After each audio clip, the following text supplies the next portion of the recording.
The Gilded Age was a time of noblesse oblige, railroads, steel mills, mines, and blackmail. With Town Topics, a copy of which you can spot in HBO's Gilded Age series, the American newspaper started to see blackmail come into the fold.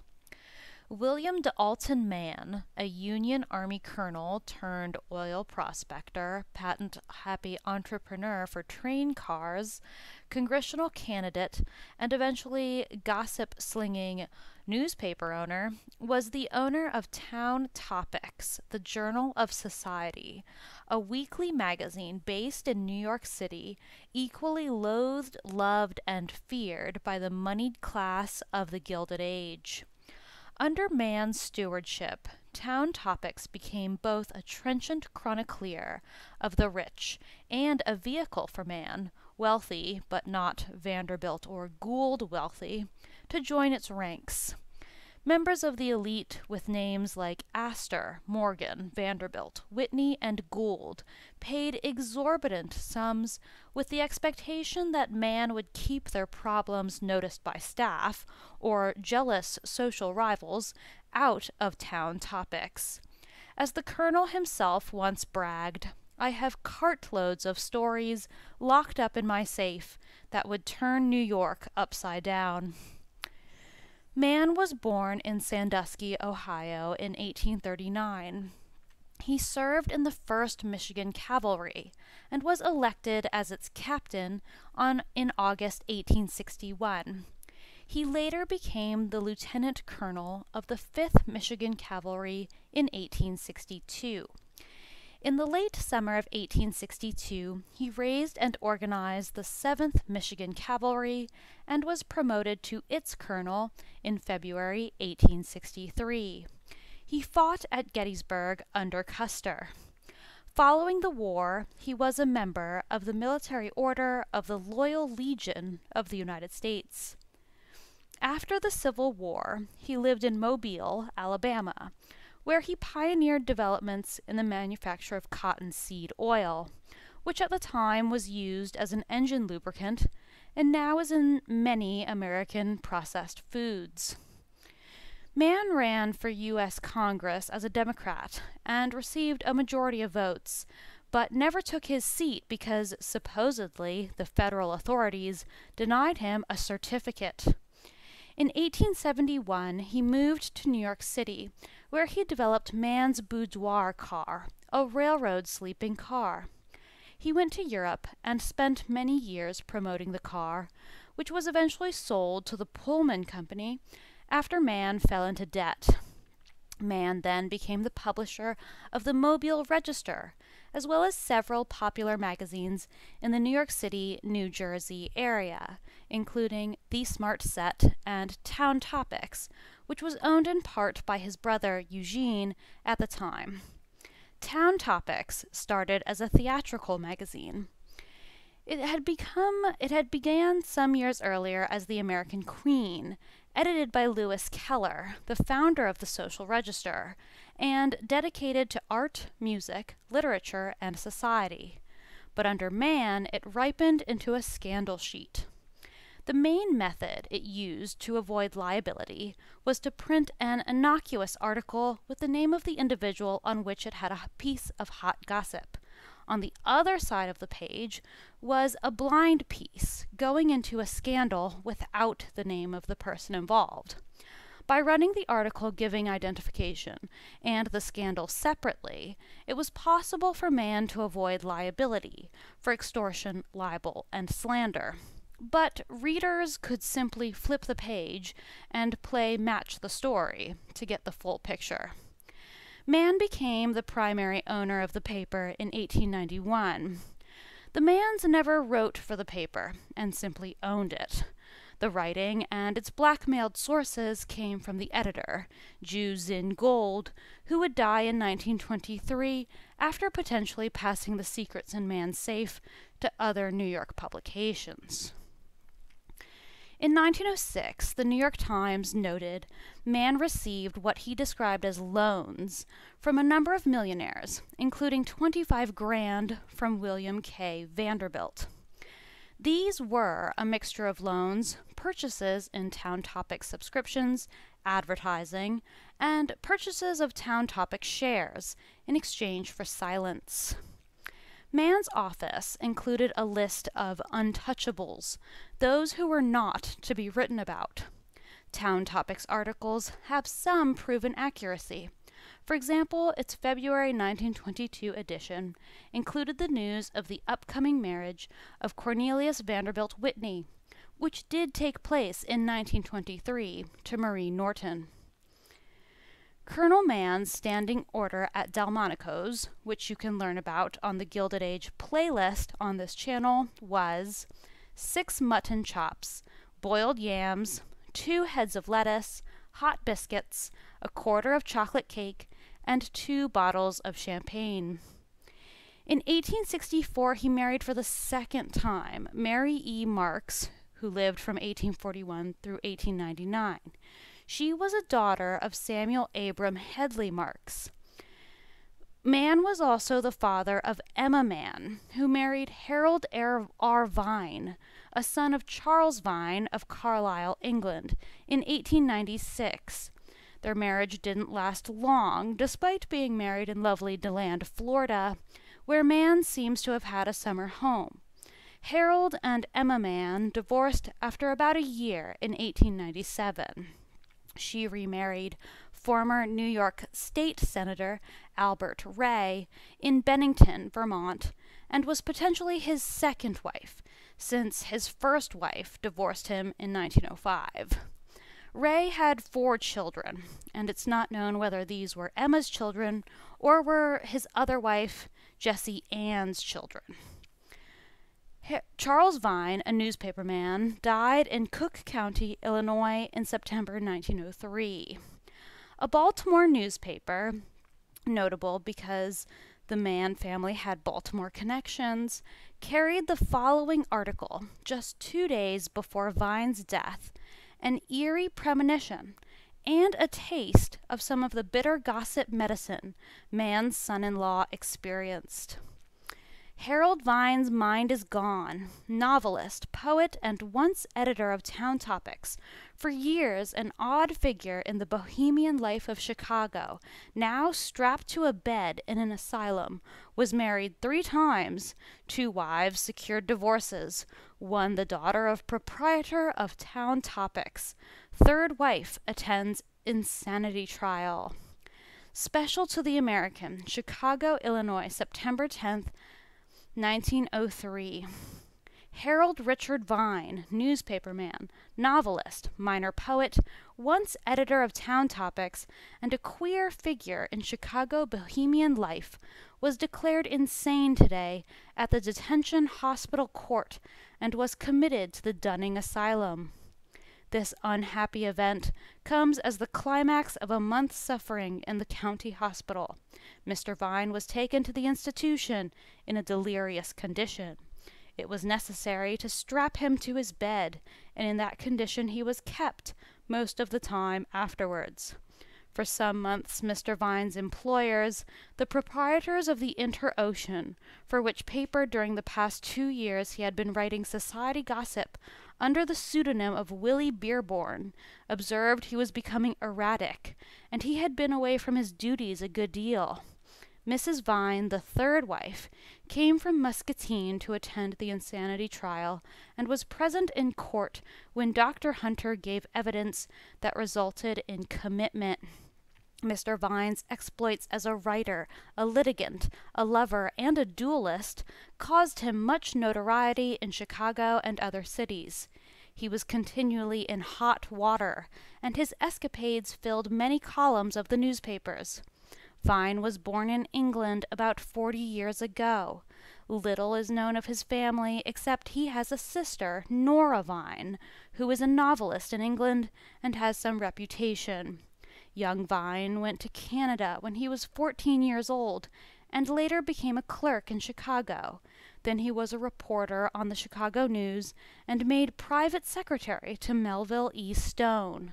About 1890 he met Miss Cunningham, daughter of a lawyer and real estate man of the South Side, and married her. One son, Eustace, was born. That child is now about 11 years old. Mrs. Vine secured a divorce. Vine worked for the Chicago Journal and for the Tribune and became Chicago correspondent of Town Topics. Then he went to New York, met the daughter of Colonel Mann, proprietor of Town Topics, and was married again. He was then made editor of that paper. About a year afterwards, the second Mrs. Vine secured a divorce. Vine returned to Chicago and worked for the Journal about a year. Subsequently, he was editor of the Club Fellow, and then went to the Inter-Ocean.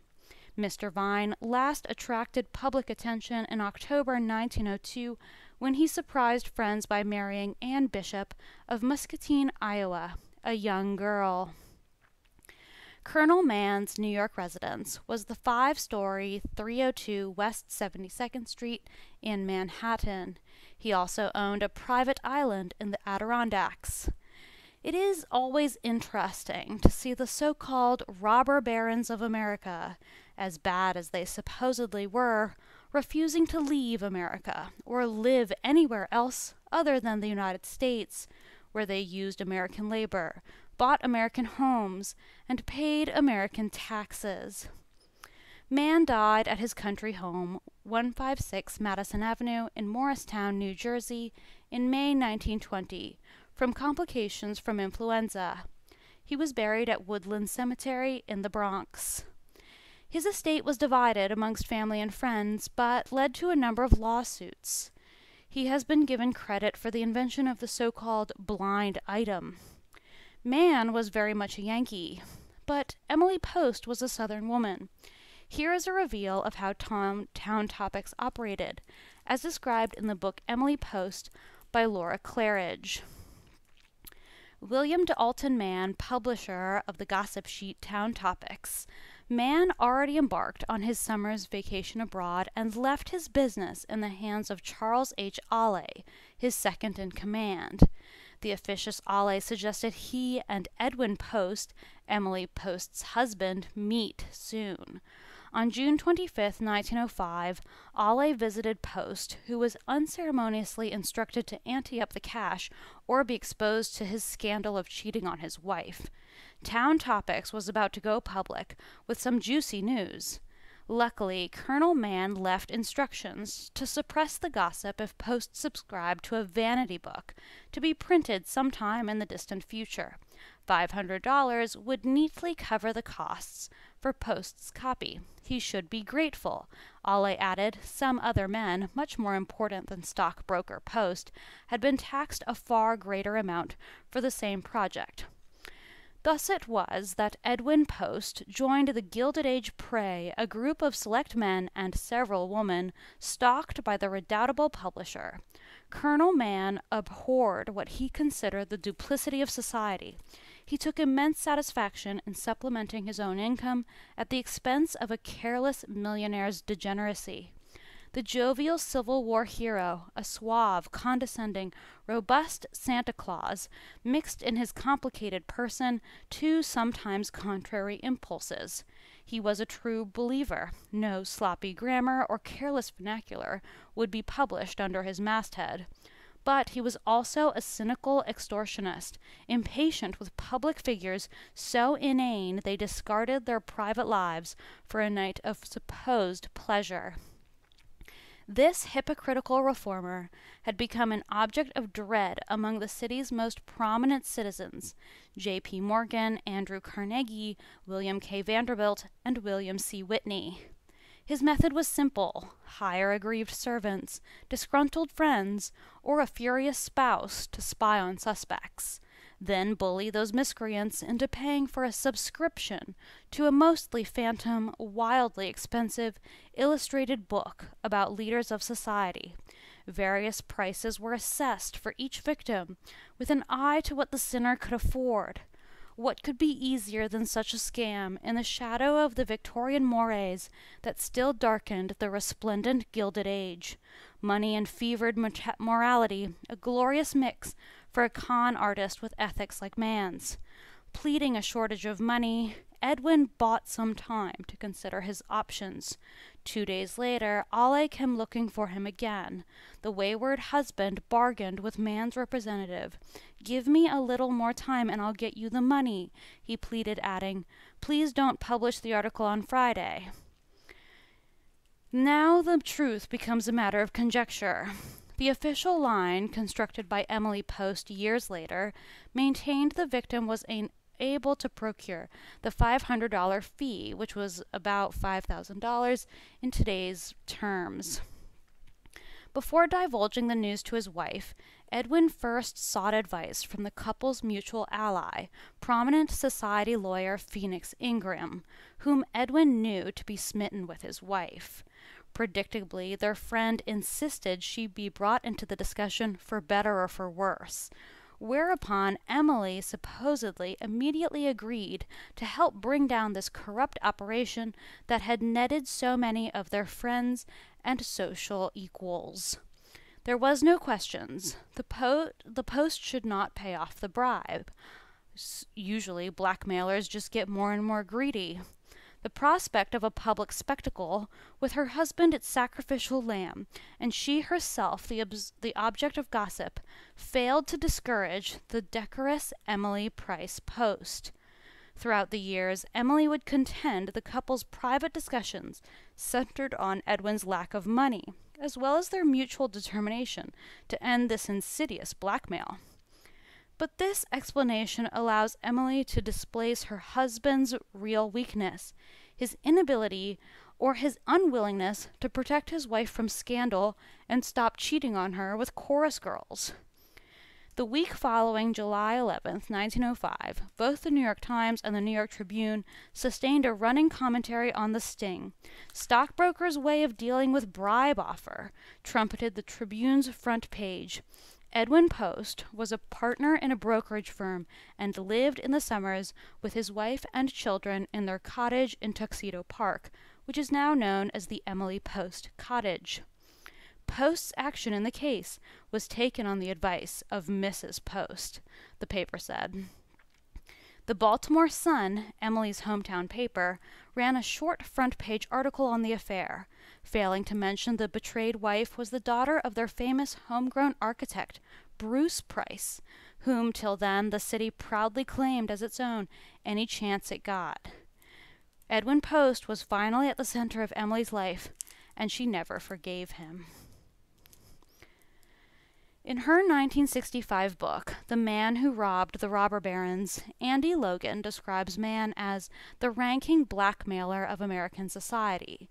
He achieved this lofty distinction, according to Logan, in the years just before and after the turn of the century, a period when some of the most ruthless infighters of the Gilded Age would respond to Mann's request for an interview by arriving at his office within the hour, cash in hand. As reported by Town and Country magazine, readers could pick up their Town Topics copy for 10 cents weekly and enjoy coverage of theater, books, and fine art. The gossip was in a portion called Saunterings, which included tidbits such as an unnamed bride who had twins out of wedlock, a cotillion leader with syphilis, and a prominent Philadelphia matron against whom divorce proceedings were brought because of her passionate friendship with a female librarian. Some of the gossip was wicked. Mrs. Van Allen suffers from some sort of throat trouble. She cannot go more than half an hour without a drink. But there is only so long a society as organized and ambitious as Gilded Age America was willing to put up with blatant blackmail. In 1905, the stockbroker Edwin Post went to the police with charges of blackmail and extortion against Mann. Charles Ale was arrested for the attempted blackmail, and New York District Attorney William Travers Jerome refused to let the matter sit. He launched an investigation immediately. Jerome needed allies, and he found one in Norman Hapgood, editor of Collier's Weekly, which disdained Town Topics. Collier's noticed the blind item in Saunterings, which skewered Alice Roosevelt for flying all around Newport without a chaperone, indulging freely in stimulants, and enjoying fancy dances for the edification of men. It was no coincidence Mann bore a grudge against Alice's father, President Theodore Roosevelt, whose administration turned down his bid to sell a parcel of Midtown real estate to create a post office. Robert Collier, the publisher of Collier's in 1905, knew full well his own Irish Catholic father, Peter, had appeared on the pages of Town Topics before his death in 1909. Robert Collier ramped up the pressure on Mann and his right-hand man, Joseph M. Duell, who was not only Town Topics' legal counsel, but also a New York judge. Editor Zinn Gould somehow escaped these attacks. Collier's relied on public sympathy by publishing the following. Duell is part owner and one of the editors of a paper of which the occupation is printing scandal about people who are not cowardly enough to pay for silence. The notorious editor of Town Topics is guilty of practices which should make decent men ashamed to meet him. Collier's constant brigade sent Duell into a tailspin, who brought criminal libel action against Collier's editor. Mann, on the other hand, shrugged off everything that was pointed at him. Collier's was gleeful to enter the courtroom. Getting Mann on the stand would surely lead to his downfall. The trial commenced on January 15, 1906. Manhattan's criminal courts building on Center Street became crowded almost to suffocation, in the words of one observer, with ravenous newspaper reporters and women dressed as if for the theater. The New York Tribune was merciless. Some of the most damning testimony involved the socialite banker Oliver H.P. Belmont, who had weathered a torrent of abuse in Saunterings.